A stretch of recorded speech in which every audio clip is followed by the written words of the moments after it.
Assalamualaikum warahmatullahi wabarakatuh. Perkenalkan, nama saya Jusmiarti. Saya salah satu mahasiswa D4 Kebidanan Universitas Fordekok Bukit Tinggi. Pada video kali ini, saya akan menjelaskan tentang aspek biokimia pada proses persalinan.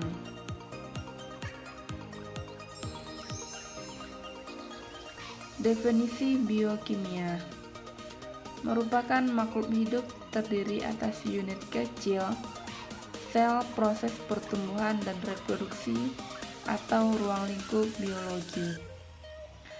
Yang kedua, biokimia merupakan ilmu tentang benda dan proses perubahan ditinjau berdasar susunan atau struktur dan sifat atom atau molekul yang membentuknya, atau ruang lingkup kimia.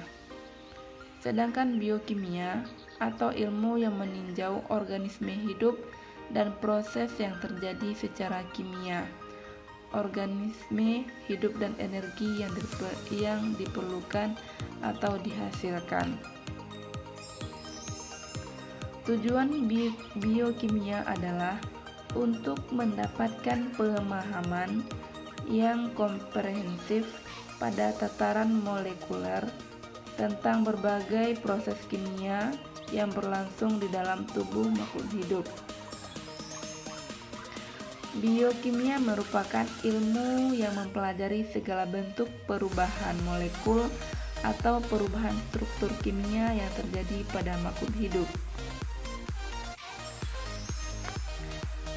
Sedangkan pengertian persalinan merupakan proses membuka dan menipisnya serviks, di mana janin dan ketuban didorong keluar dari uterus ibu. Proses biokimia persalinan. Terjadinya persalinan diikuti oleh perubahan-perubahan morfologi dan biokimia dalam tubuh ibu hamil. Proses biokimia persalinan merupakan perubahan pada uterus. Yang dapat kita lihat adalah pelunakan dan pematangan serviks di antara sel miometrium, peningkatan jumlah reseptor oksitosin pada miometrium, dan peningkatan reseptor konstruktif dari miometrium terhadap uterotonium. Proses persalinan dimulai saat stimulasi hormon dilepaskan yang merangsang pembentukan uterotonium dan uterotropin. Hormon yang berkompeten terhadap uterotropin adalah prostaglandin, oksitosin, angiotensin II, arginin, vasopresin, dan bradikinin. Kontrol endokrin pada persalinan. Dalam minggu-minggu terakhir kehamilan, dua proses menandai mendekatnya persalinan. Kontraksi uterus yang biasanya tidak nyeri dan menjadi lebih sering, dan segmen bawah uterus dan serviks menjadi lebih lunak dan tipis, suatu proses yang dikenal sebagai penipisan atau pematangan. Steroid seks. Progesteron juga menghambat sintesis reseptor estrogen, membantu penyimpanan prekursor prostaglandin D, DC2 dan membran janin, dan menstabilkan lisosom yang mengandung enzim-enzim pembentukan prostaglandin.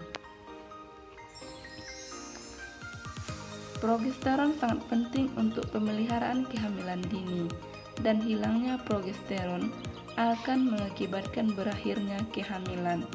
Progesteron menyebabkan hiperpolarisasi miometrium, mengurangi amplitudo potensial dan mencegah kontraksi efektif.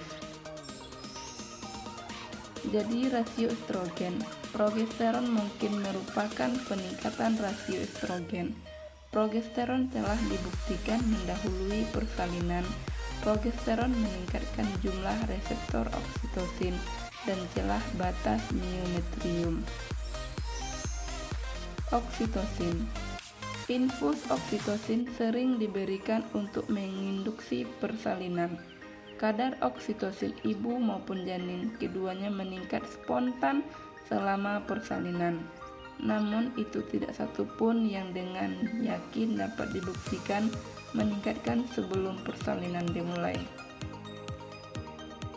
Prostaglandin. Prostaglandin F2 alfa yang diberikan intraamnion atau intravena merupakan suatu abortifum yang efektif pada kehamilan sedini 14 minggu. Pemberian E2 per vagina akan merangsang persalinan. Katekolamin.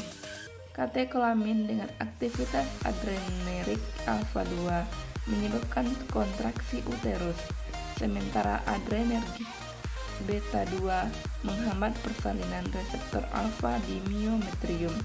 Dengan demikian memudahkan melanjutkan kehamilan.